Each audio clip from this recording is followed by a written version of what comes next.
시편 51장입니다. 자, 이것을 읽기 전에 잠깐 왜 이 시에 대해서 하는지 잠깐 말씀드리겠습니다. 그래서 저희가 금요일에 이제 오신 분들이나 들으신 분들이 이제 아시겠지만 저희가 이제 사도행전 통하여서 진짜 회개하고 돌이키는 것, 돌아서는 것이 매우 중요하다. 그 말씀과 좀 이어지기 위해서 저희가 오늘 회개에 대한 이 51장 시편을 보겠습니다. 다 많이 들으셨을 시편이라고 생각합니다. 뭐 앞에 써 있는 것처럼 다윗이 밧세바와 동참한 후 선지자 나단이 그에게 왔을 때 다윗이 한 시편이고 회개의 시편입니다.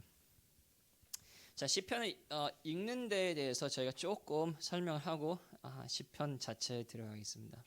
자, 시편은 아무래도 이것은 다 시이기 때문에 뭐 여러분이 이제 얼마나 시를 좋아하는지 안 좋아하는지는 잘 모르지만 시이기 때문에 저희가 이 구조나 논리나 아니면 단어의 뜻 등등을 보기 전에 더 중요한 것은 무엇이냐면 이 시가 어떤 느낌을 주느냐가 매우 중요합니다. 그래서 시는 저도 이제 학교에 있을 때 이제 영국에서 이제 이렇게 배우면 시라는 것은 이제 조금 다른 역사책이라든지 아니면 그냥 이야기라든지 그런 거하고 다르게 무엇이 중요하냐면 한 단어 한 단어가 꼭 이해하지 못해도 그 시 자체가 그 시 전체가 어떤 느낌을 나에게 주는가, 어떻게 나의 마음을 뭉클하게 하는가, 그것이 제일 중요하다고 생각합니다.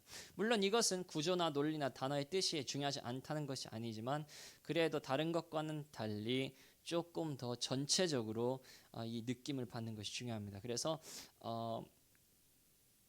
시편을 읽을 때에는 이 시편을 공부할 때에는 저희가 시편 전체를 한번 읽고 시작하는 것이 좋습니다. 특별히 제가 이 말씀을 드리는 것은 왜냐하면 저희는 이제 성경을 읽을 때에 어떤 경향이 있냐면 내 마음에 있는 것과 성경에 있는 것이 그것이 매치가 되면 매우 감동을 받아요. 그래서 내가 매우 우울하단 말이에요. 그러면 이 시편에 있을 때 막 다윗도 참 우울하다. 그러면 하나님께서 나의 우울함을 아시는구나 이렇게 생각합니다. 근데 그것은 그냥 끼워 맞추는 거예요. 물론 성경에 그런 일들이 있으면 저희가 그런 부분에 대해서 감동을 받을 수도 있지만 실제로 거의 대부분은 그것은 끼워 맞추는 겁니다. 그리고 끼워 맞추지 않는 거라고 해도 실제로 그것이 제일로 중요하진 않아요. 예를 들자면 저희 마태복음 8장을 보시겠습니다. 성경 이것도 이제 시편 읽는 것뿐만 아니라 성경 읽을 때 매우 중요한 부분인데 저희는 저희의 해석과 저희의 소원이라든지 저희의 감정이라든지 그런 것을 성경에 끼워 맞출 때가 많은데 성경은 그렇게 전체적으로 뭐 시편이 됐건 다른 데가 됐건 좀 그렇게 읽으면 참 위험합니다. 자, 그래서 마태복음 8장을 보시면 14절부터 보시죠. 자, 14절을 보시면 이제 예수 그리스도께서 사람들을 많이 고치시고 하신다고 하시죠. 그 다음에 23절부터 보시면 이제 바다를 잠잠하게 하시는 그런 사건이 나오고 28절부터 보면 이제 저희가 잘 아는 귀신 들린 사람이 군대 귀신 들린 사람이 거기에서 귀신이 나가서 돼지떼로 들어가는 그 사건이 있습니다. 자, 23절부터 보시면 8장 23절 배에 오르심에 제자들이 아무튼 다 이야기를 아시죠? 자, 그러면 이 이야기의 뭐라고 할까요? 중점이 무엇입니까? 저희가 이 이야기를 많이 읽으면 이렇게 생각합니다. 예수 그리스도께서 우리가 예수 그리스도와 함께 하시면 예수 그리스도께서는 나의 삶의 풍랑을 잠재우신다. 많이 들어보셨죠? 설교할 때 이것을 하면서 우리가 예수 그리스도 함께 하면 예수 그리스도께서 우리의 마음을 배에 함께 하시면 아무리 큰 풍랑이 있어도 예수 그리스도께서는 그 풍랑을 잠재우시고 우리가 안전할 것이다. 맞는 말이죠. 그죠? 맞는 말입니다. 왜 그러냐면 이게 맞는 말인지 안 맞는 말인지 저희가 어떻게 합니까? 바로 성경에서 다른 데에서 써 있는 것으로 해석하는 거죠. 그래서 예수 그리스도께서 저희의 삶에 계시면 하나님께서 저희를 보호하신다고 하셨고 하나님께서 저희를 지켜주신다고 하셨고 하나님을 믿는 자, 신뢰하는 자에게 수치당하지 않도록 물론 이것은 다 이 세상에 대해서만 이야기하는 건 아니죠. 그래서 이 세상에서 잘못되고 그래도 마지막 날에는 우리가 하나님께서 우리를 지켜주시고 우리를 그 하나님의 진노인 하나님 풍랑 같은 하나님의 진노에서 저희를 건져내 주실 것이다. 그런 이제 이야기를 성경 다른 부분이 많이 이야기하죠. 그렇기 때문에 이 부분도 그런 해석을 하더라도 틀린 해석은 아닙니다. 그죠? 그리고 그 부분이 저희에게 많은 위로를 주고 그리고 저희에게 많은 뭐라고 할까 힘을 주죠. 근데 실제로 이 이야기를 마태복음이 쓴 이유는 무엇이죠? 27절에 써 있죠. 그 사람들이 놀랍게 여겨 이르되 이가 어떠한 사람이기에 바람과 바다도 순종하는가 하더라. 그래서 실제로 마태가 이 이야기를 쓴 것은 무엇이냐면 내 삶을 하나님이 내 삶에 있으면 얼마나 내 삶이 좋아지는가 그게 중요한 게 아니라 중점은 무엇이죠? 바로 예수 그리스도께서 어떤 사람인가 그것을 보여주는 사건이 바로 이 사건입니다. 그래서 이 스토리의 중요한 메인 포인트는 무엇이냐? 바로 예수 그리스도께서 자연까지도 다스리시는 하나님의 아들이라는 것을 증명하는 사건이죠. 이해 가시죠? 거기까지?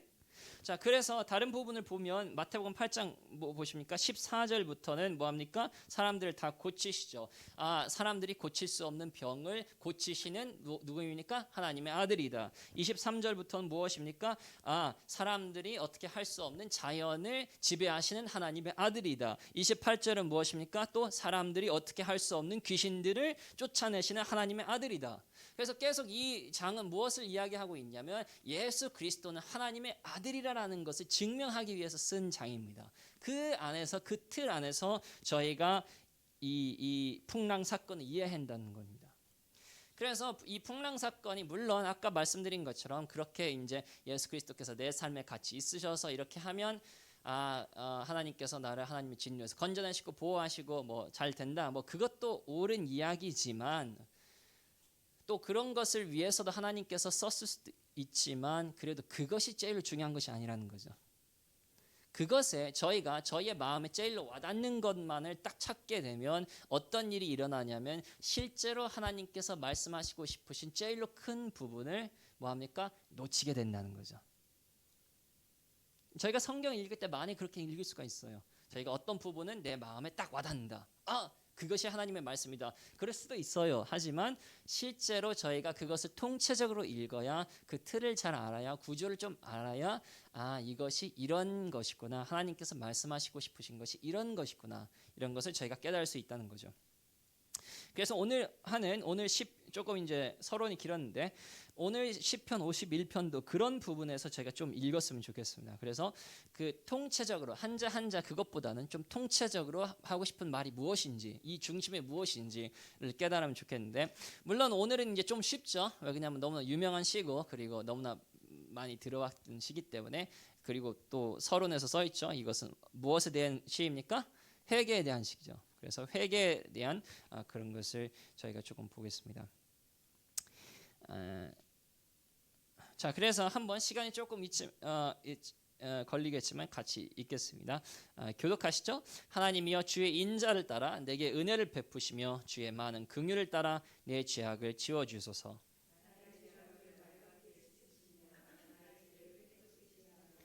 물은 나는 내 죄과를 아오니 내 죄가 항상 내 앞에 있나이다.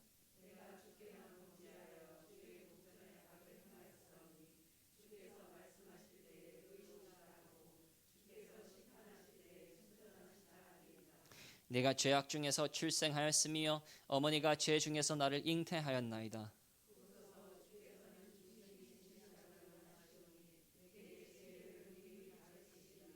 우슬초로 나를 정결하게 하소서. 내가 정하리이다. 나의 죄를 씻어주소서. 내가 눈보다 희리이다.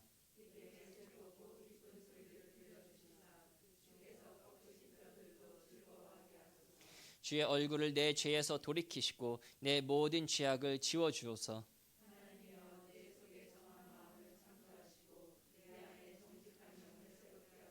나를 주 앞에서 쫓아내지 마시며 주의 성령을 내게서 거두지 마소서.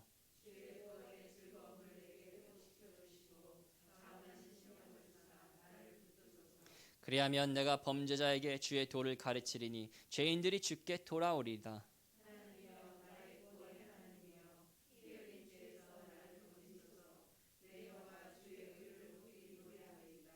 주여 내 입술을 열어주어서 내 입이 주를 찬송하여 전파하리이다.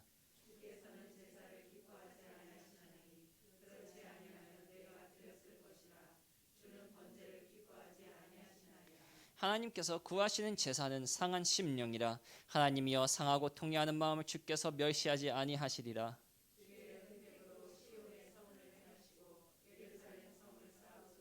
그때에 주께서 의로운 제사와 번제와 온전한 번제를 기뻐하시리니 그때에 그들이 수소를 주의 제단에 드리이다. 아멘. 자, 그러면 이 죄를 이제 시간이 이제 저희가 교독하면 이제 조금 감정이 잘 안 놓을 수도 있겠지만 일단은 저희가 이것을 읽은 다음에 조금 전체적으로 저에게 오는 그런 느낌, 그런 느낌이 좀 중요하다고 생각합니다. 시이기 때문에 특별히. 그래서 제가 이제 느낀 몇 가지 것들을 이제 조금 이렇게 나누고 했으면 좋겠습니다. 자, 1절을 보시면 하나님이여 주의 인자를 따라 내게 은혜를 베푸시며 주의 많은 긍휼을 따라 내 죄악을 지워 주소서. 자, 재미있는 것은 무엇이냐면 다윗은 저는 이제 이것이 참 와닿았는데 다윗은 회개할 때에도 무엇입니까? 자신으로 시작하지 않고 자신의 죄로 시작하지 않고 무엇으로 시작합니까? 하나님으로 시작하죠. 그냥 말만 하나님으로 시작한다는 게 아니라 하나님의 인자와 그리고 하나님의 은혜와 하나님의 긍휼로 시작한다는 것입니다. 자, 왜 이럴까요? 물론 꼭 기도가 하나님으로 시작한다고 해서 하나님을 중심에 놓는 기도는 아니겠죠. 근데 특별히 여기에서는 다윗은 무엇을 깨달았냐면 바로 회개라는 것은 자신의 선과 그리고 자신의 노력과 자신의 행동과 그런 것들이 아니라 어디에 달려 있습니까? 바로 하나님의 은혜, 하나님의 긍휼, 하나님의 자비, 거기에 달려 있다는 것을 알았다는 것입니다. 이것이 아마 저희가 회개할 때의 제일로 큰 걸림돌 중에 하나가 되지 않는가 생각됩니다. 저희는 이제 한국식으로 해가지고 조금 무속신앙이 그래도 5,000년 동안 무속신앙을 이제 받아와가지고 어떤 생각이 있냐면 아직도 저희는 저희가 열심히 하면 저희가 충분히 무엇을 위해서 속죄를 하면 저희가 충분히 열심을 하면 저희가 충분히 뭐라고 할까요? 뭐 보상을 하면 그것 때문에 하나님께서 저희의 죄를 용서하신다고 생각합니다.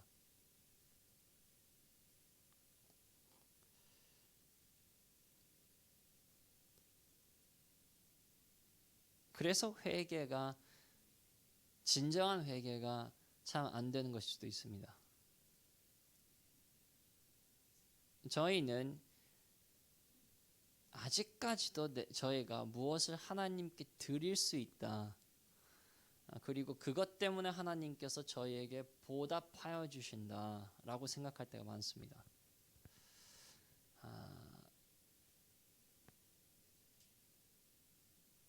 근데 다윗은 그렇지 않죠.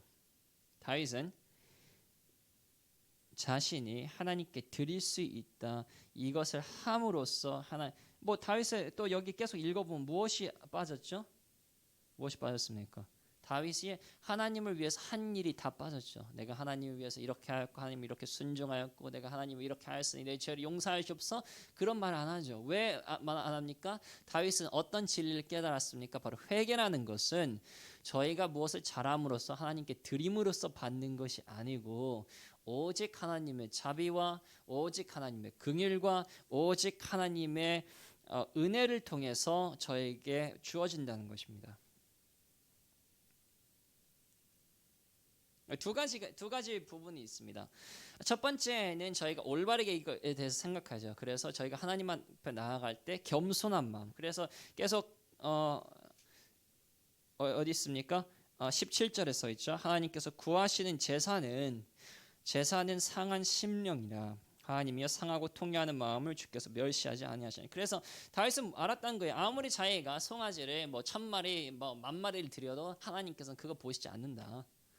회개라는 것은 우리가 하나님께 드리는 것이 아니라 하나님께서 요구하시는 것은 무엇이냐?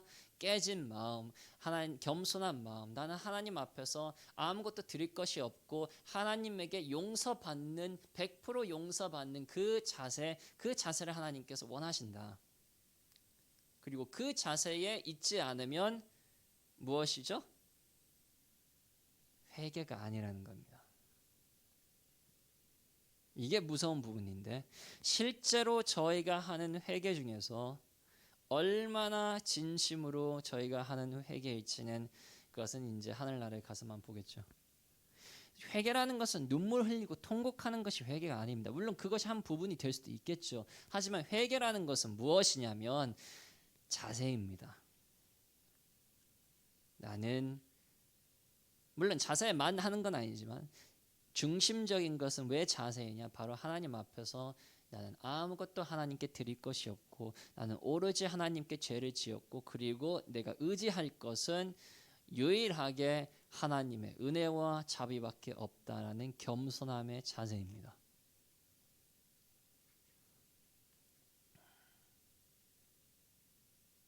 그래서 저희가 회개를 할 때에는 그래서 이 자세 없이 우리가 하나님 앞에 나가서 용서를 빌 때 그것이 저는 진짜 회개라고 보기는 참 힘든 것 같습니다.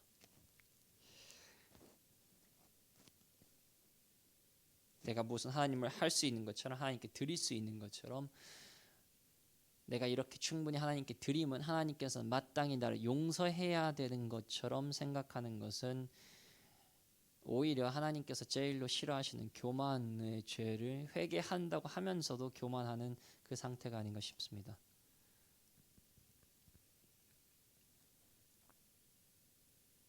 근데 이제 또 반대로 이제 생각해 봅시다. 반대로 생각하면 지금 다윗은 왜 이 기도를 합니까? 다윗은 왜 이 기도를 합니까? 왜 이렇게 시작합니까? 왜 마음이 이렇습니까? 그는 믿음이 있었죠. 어떤 믿음이 있었습니까? 바로 하나님께서는 자비와 은혜와 긍휼의 하나님이시기 때문에 내가 무엇을 잘한 것이 아니라 내가 하나님께 드려서가 아니라 하나님의 성품 때문에 반드시 하나님께서는 나의 죄를 용서하실 것이라는 믿음이 있었죠. 그래서 항상 저희가 뭐 회개가 됐건 기도가 됐건 뭐 어찌 됐건 생각보다 그런 것이 간단하지가 않아요. 매우 많은 복잡한 요소들이 있는데 그 사전 작업을 저희가 다 잘 해야 그래 올바른 회개가 나오는데 여기에서 말하는 것은 지금 다 겸손함이 필요하다고 했죠. 첫 번째. 하지만 두 번째 무엇이 필요하다고요? 믿음. 반드시 하나님께서는 나의 죄를 용서해 주실 거야. 왜? 내가 잘해서가 아니라 내가 하나님께 무엇을 드려서가 아니라 내가 과거에 하나님을 위해 하나님께 무엇을 해서가 아니라 바로 하나님 자체이기 때문에 하나님께서는 은혜와 자비와 긍휼이 많으신 하나님이시기 때문에 반드시 내 죄를 용서해 주실 거야 라는 그 마음입니다. 그래서 이 믿음 없이는 회개는 불가능합니다. 저희가 하나님께 말을 많이 해서 무슨 하나님께 많이 때를 쓴다고 눈물을 많이 흘려서 선행을 해서 용서받는 것이 아니라 무엇을 통해서 용서받습니까? 믿음. 구약시대나 지금이나 똑같습니다. 그때는 다윗이 예수 그리스도를 몰랐지만 예수 그리스도를 간접적으로 알았죠. 하나님께서는 언젠가 예수 그리스도를 그 구세주를 보내셔서 그 구세주를 통하여서 내 죄를 용서해 주실 것이다. 하나님의 자비와 긍휼과 은혜를 알았죠. 저희도 똑같이 믿음을 통해서 예수 그리스도를 믿는 믿음을 통해서 하나님의 자비와 긍휼과 그 은혜를 저희가 깨닫고 믿는 것입니다. 그래서 그들이 용서받는 것과 저희가 용서받는 것 똑같은데 그 방법 유일하게 무엇이라고요? 믿음입니다. 믿음. 하나님께서는 자비로우신 하나님이시기 때문에 내 죄를 용서해 주실 것이라는 그 믿음 없이는 어떤 회개도 도루묵입니다. 저희는 그래서 많은 이럴 때 많이 그렇게 합니다. 아, 하나님께서 진짜 내 죄를 용서해 주실까? 이런 죄도 용서해 주실까? 아, 진짜 내가 과거에 그렇게 험악한 죄를 지었는데 하나님께서 용서해 주실까? 다 회개 아닙니다. 그런 마음이 있을 때에는 하나님께서 용서하지 않으십니다. 하나님께서는 어떤 회개만 들으시냐? 믿음 가운데 있는 회개. 반드시 하나님께서 내 의가 아니라 예수 그리스도의 의 때문에, 내 열심과 노력이 아니라 하나님의 자비하심과 긍휼하심 때문에 반드시 하나님께서는 나를 용서해 주실 거야 라는 그 믿음, 그 믿음으로 용서를 받는 거지, 그 믿음으로 회개를 하는 거지, 저희가 그냥 나와가지고 그렇게 아무렇게나 회개한다고 해서 하나님께서 하시는 것이 아닙니다. 자, 여기에서 이제 조금 수수께끼가 풀리죠. 왜 저희는 그렇게 많이 눈물을 흘리고 그렇게 많이 회개했는데 무엇이 없죠? 용서의 감격이 없죠. 용서를 받았으면 뭐합니까? 그 사람은 감격이 반드시 있어야 돼. 용서 받았으니까, 빚이 완전히 탕감되었으니까, 나는 완전히 자유로워졌으니까, 용서받은 모든 사람들은 그 기쁨이 있습니다. 감격이 있습니다.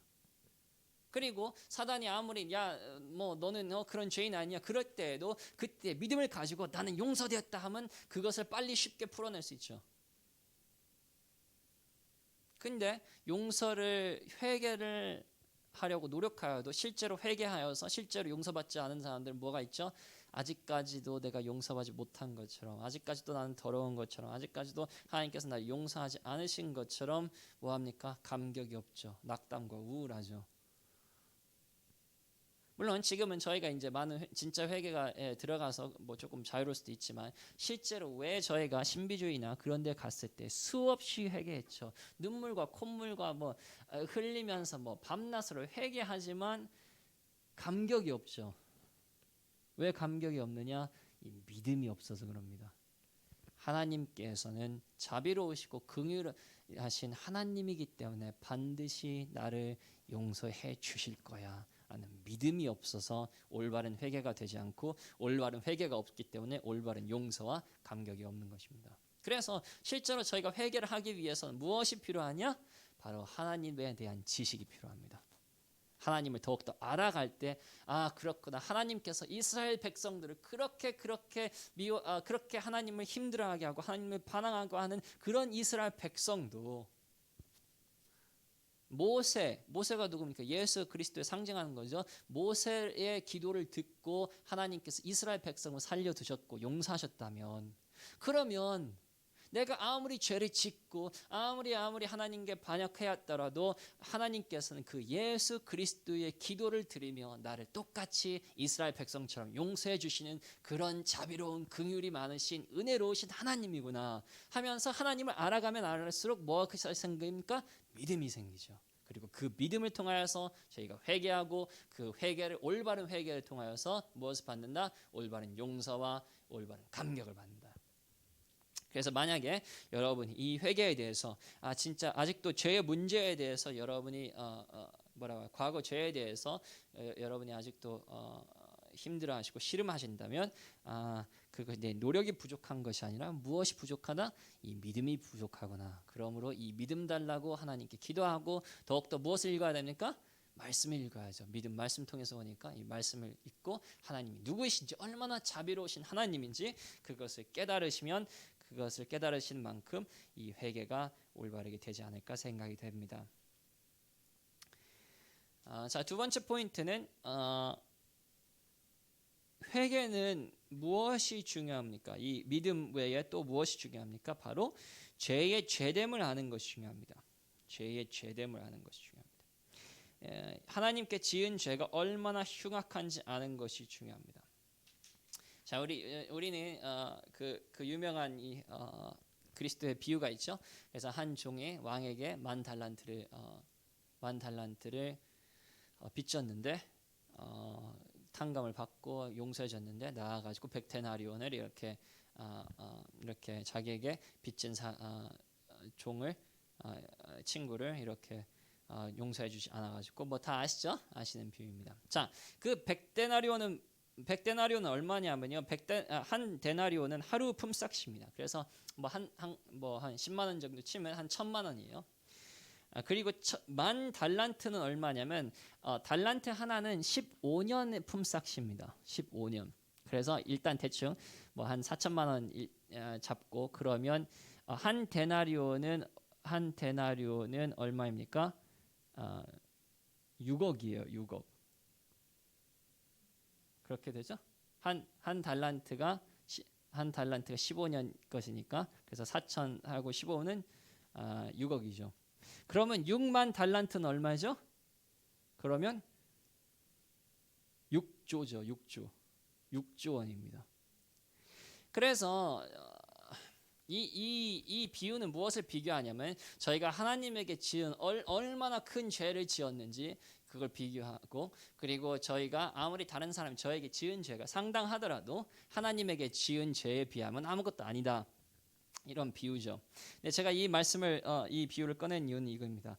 저희는 실제로 죄를 짓고 하나님 앞에 회개하러 갈 때에 저희가 하나님 앞에 만 달란트를 빚진 것이 아니라 100데나리온을 빚진 것처럼 생각합니다. 하나님께 1,000만 원을 빚진 것이 아니라 빚졌고 저희가 6조 원을 빚졌다고 생각하지 않죠.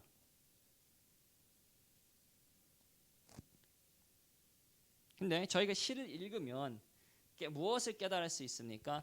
다윗이 얼마나 이 죄를 심각하게 생각했는지, 이 죄가 얼마나 그리고 자기를 더럽힌다고 생각했는지, 이 죄에서 얼마나 깨끗하고 싶었는지를 알 수가 있습니다. 그래서 1절 보면 내 죄악을 지워주어서, 2절 나의 죄악을 말같이 씻으소서, 나의 죄를 깨끗이 제하소서, 3절은 물은 나는 내 죄가라 아오니 내 죄가 항상 내 앞에 있습니다. 4절 내가 주께만 범죄하여 주의 목전에 악을 행하였습니다. 5절 내가 죄악 중에서 출생하였고 어머니가 왜 나와요? 이렇게 생각하실 수 있는데 이 다윗에게는 무슨 소리냐면 이 자기가 지금 행한 죄가 그렇게 심각하다 이거예요. 그냥 내가 죄를 지었다 이것이 아니라 나는 죄인입니다. 이 죄됨, 이 죄악의 무게를 깨달았다 이거죠.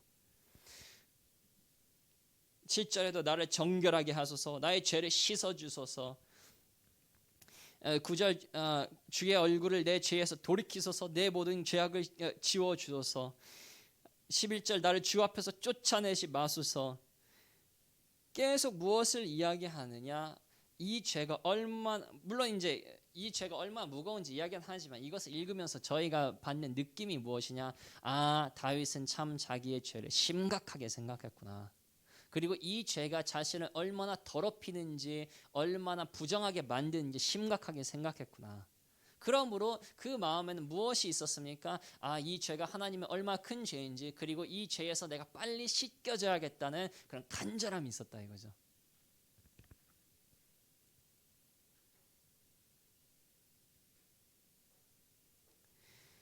이런 간절함이 저에게 있습니까?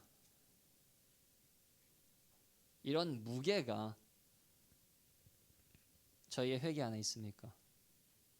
저희가 회개할 때에는 하나님 앞에 나아가서 저희가 100데나리온 빚진 것처럼 회개를 합니까? 아니면 만 달란트 빚진 것처럼 회개를 합니까? 100데나리온만큼만 가지고 오는 사람은 100데나리온을 용서를 받겠죠. 근데 나머지는 용서받지 않습니다. 그래서 회개라는 것이 쉽지 않은 거예요. 회개라는 것은 그냥 내가 하나님 죄송했어요 이게 하는 게 아니라 실제로 내가 지은 죄가 무엇인지에 대해서 깨닫는 것이 회개의 시작입니다.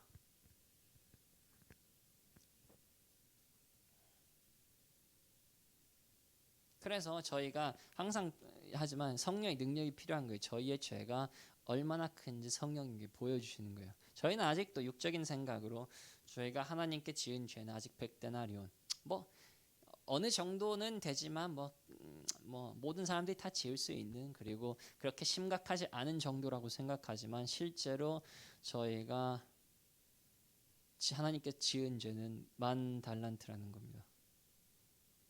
그것을 성령님께서 깨닫게 하실 때에 그때에 저희가 올바른 회개를 할 수 있습니다. 그래서 생각해 보세요. 여러분 친구가 여러분에게 뭐 1,000만 원을 빚졌다고 해봅시다. 그리고 다음 날 가지고 여러분에게 10,000원 한 장을 건네주면서 이 10,000원 이거 줬으니까 이제 어제 빌린 거 다 끝났지? 이렇게 말하면 여러분이 그래 뭐 이해한다 하면서 너그럽게 용서해 줄 사람은 없죠. 그러면 하나님도 똑같이 하나님에게 똑같이 저희가 수조원의 빚을 졌는데 저희가 하나님 앞에 나와가지고 저희가 교만한 마음으로 하나님 이거 10,000원 하나 받으시고 제 죄 다 용서해 주세요. 이런 마음으로 간다면 하나님이 과연 저희의 모든 죄를 용서해 주실까요?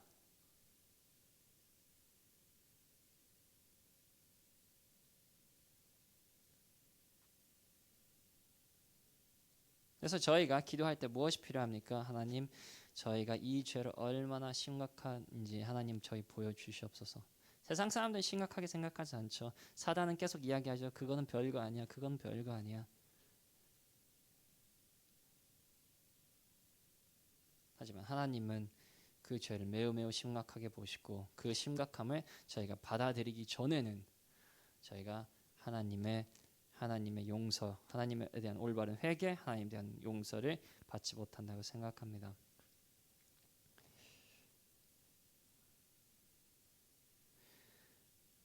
마지막으로 이제 제가 이 시를 읽으면서 조금 느꼈던 부분은 뭐냐면 다윗이 회개를 하는 목적은 무엇입니까?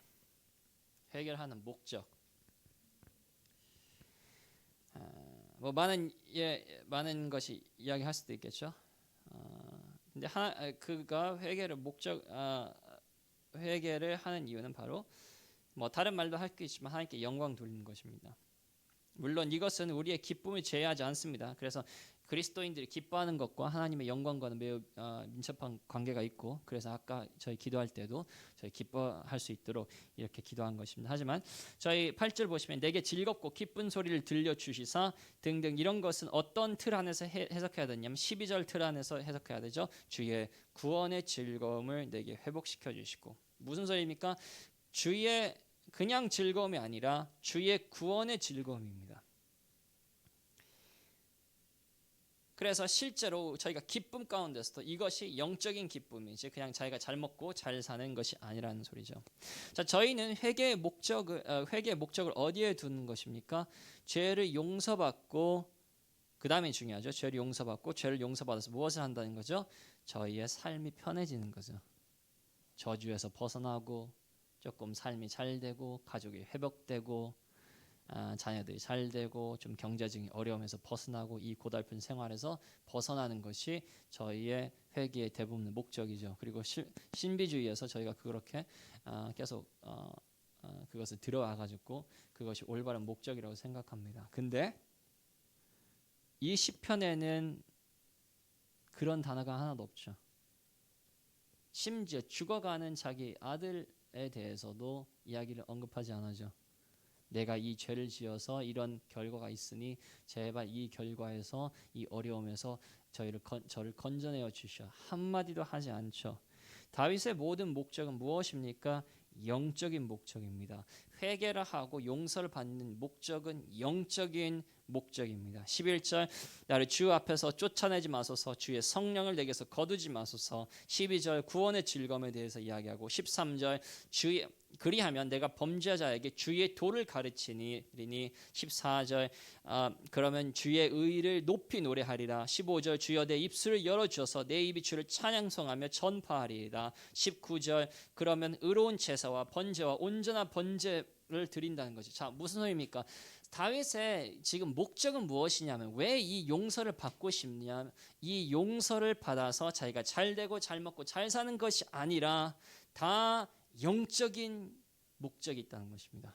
하나님과 관계에 회복이 되고 하나님께 올바르게 찬양하고 하나님의 이름을 다른 사람에게 높이고 하나님의 이름을 다른 사람들에게 전하고 그리고 하나님에게 올바른 예배를 드릴 수 있는 것 그것이 다윗의 목적이라 이겁니다.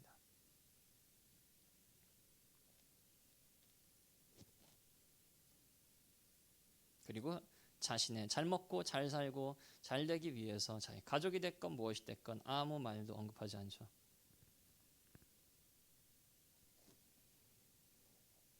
자, 그렇다면 또 하나의 수수께끼가 풀리죠. 왜 저희의 회개는 그렇게 힘이 없습니까? 바로 저희는 회개를 할 때 하나님과 하나님의 나라를 먼저 놓는 것이 아니라 저희 자신을 먼저 놓기 때문입니다.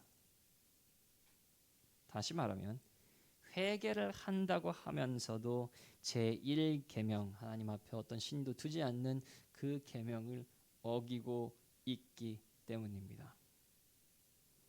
그러면 하나님께 저희는 말로는 회개하러 나온다고 하면서 무엇을 하고 있습니까? 더 큰 죄를 짓고 있죠.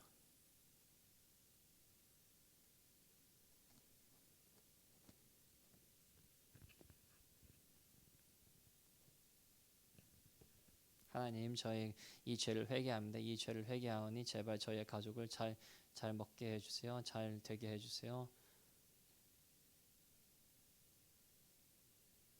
그것은 무슨 일을 하는 겁니까? 회개를 그냥 저희의 축복에 저희의 삶의 편함의 수단으로 쓰는 거예요. 그게 뭡니까? 그게 바로 신비주의입니다. 회개의 목적은 무엇이냐? 영적인 일입니다. 하나님과 관계의 회복이 됐건, 저희가 하나님처럼 더욱더 거룩하게 됐건, 저희가 하나님의 이름을 더욱더 찬양하고, 저희가 이것을 통해서 하나님께 더 영광을 돌리게 됐건, 그 모든 목적은 뭡니까? 바로 영적인 목적입니다.